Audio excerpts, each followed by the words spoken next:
Hello everyone, Baharampur থেকে আমি স্মিতা আবারও চলে এসেছি নতুন একটা শর্ট ব্লগ নিয়ে। বুঝতেই পারছো, গতকাল চলে গিয়েছিলাম আমার বান্ধবীর বাড়ি।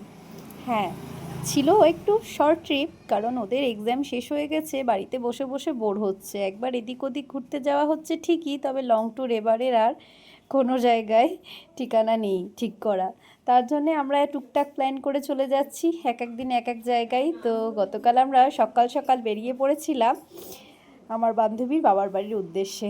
তো স্টেশনে তো চলছে তাদের আনন্দের, তো আর কোনো সীমানা নেই, কারণ ট্রেন জার্নিটা ছিল বড়ই ছোট্ট, আধ ঘন্টার।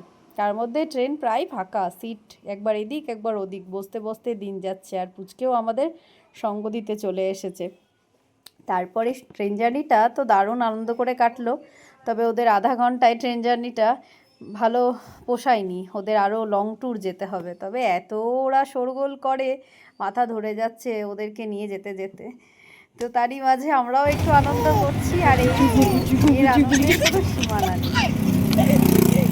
ধরতে ধরতে ধরতে ধরতে ধরতে ধর এই এই এই ধরতে ধরতে ধর ধরতে ধর ধরতে ধরতে ধরতে ধরতে আয় আয়